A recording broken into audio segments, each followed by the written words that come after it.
Hello, my name is Briar. Welcome to my channel where I am sharing my journey from passionate writer of fantasy novels to eventually passionate and published writer of fantasy novels. But today I am taking a sideways trajectory into talking about my writing. Today, April 6th, is Asexuality Awareness Day, a day to talk about what is asexuality, for people to open up and learn and ask questions, and to discuss this orientation label that is not as frequently talked about.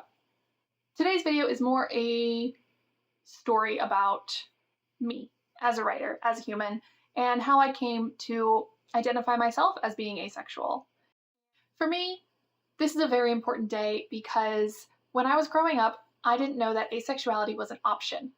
I thought you could be heterosexual, homosexual, bisexual, and that was basically it.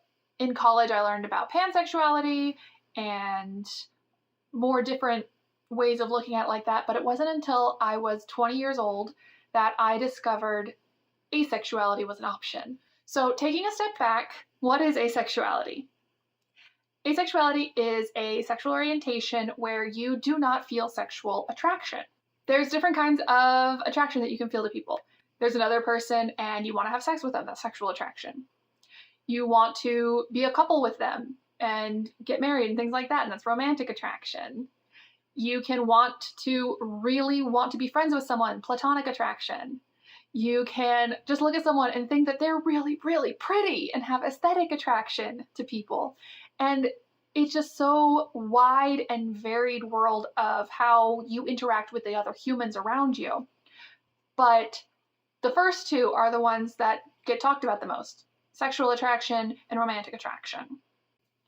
And growing up, I didn't get it.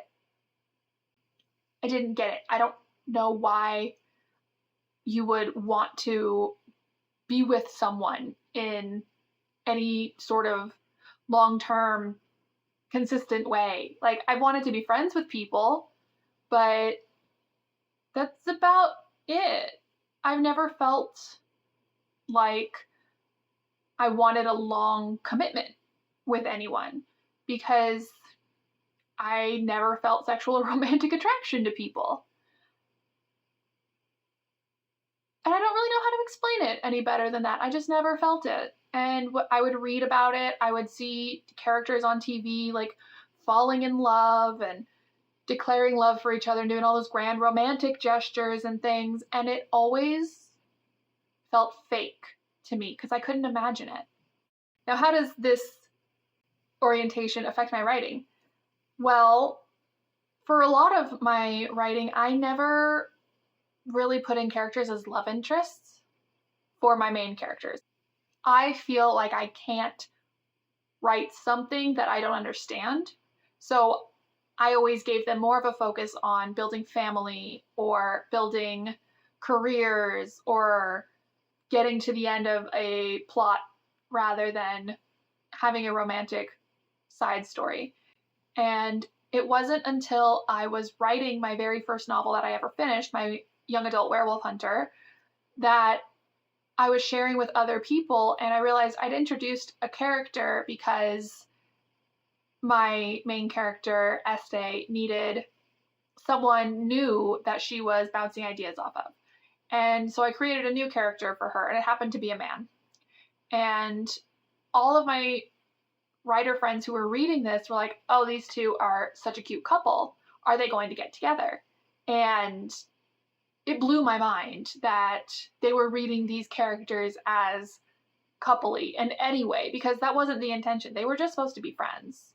But because it's from Este's point of view, I can write that she's watching her friend fall in love with this guy because I've observed it.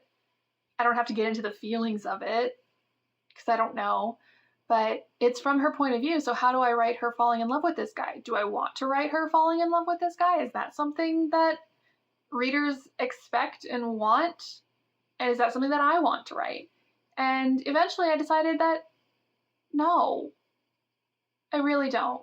And Este became my first intentionally asexual, aromantic character because when I was young, I didn't know this was an option, and I thought that I had to feel attraction to someone.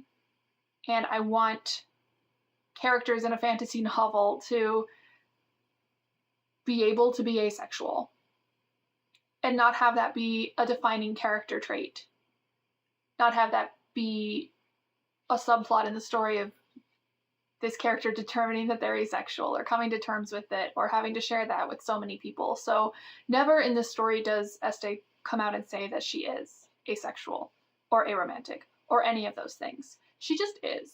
And she moves forward with her life, hunts werewolves, and comes to terms with her horrible past and her trauma and builds a family around her, and none of that has to do with sexual or romantic attraction.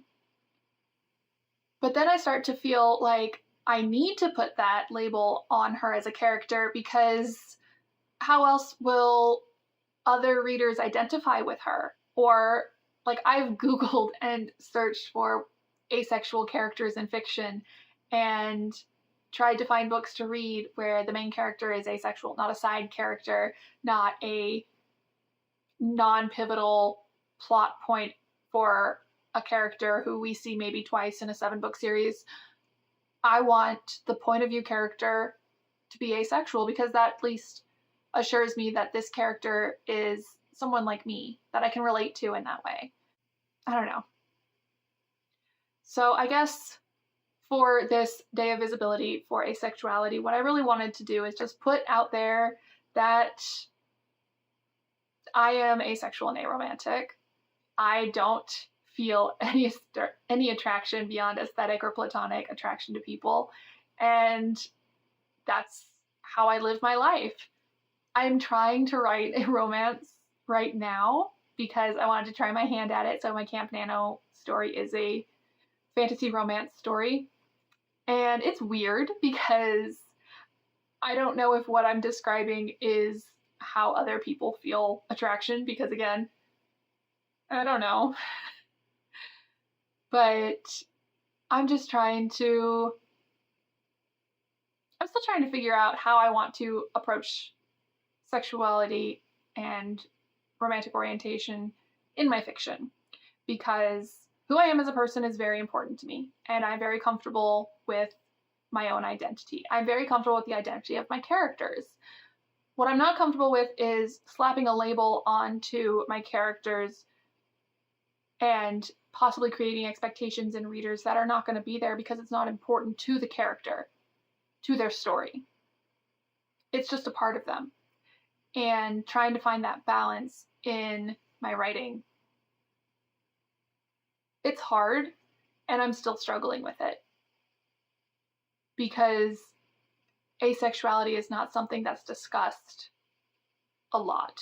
Asexuality has been a more hot topic recently than when I was growing up, and I'm very happy for the younger generations who are going to have these characters and these stories with explicitly asexual characters that they can look to and relate to and learn from. And that's very exciting.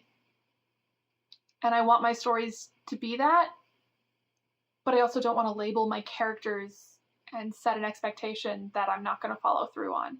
So I guess today's video is more of just getting this off my chest, putting myself out there. I am asexual, I am aromantic, and so are some of my characters. And I'm still struggling with how to write that.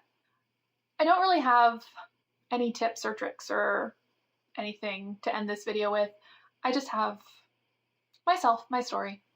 So that's it.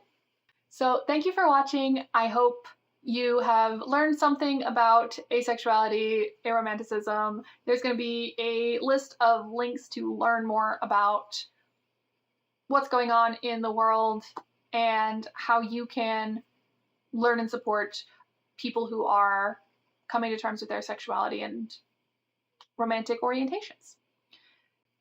If you have anything that you would like to share, I would love to read comments and learn more about other people. If you have any questions, I will try to answer some in the comments. I don't know.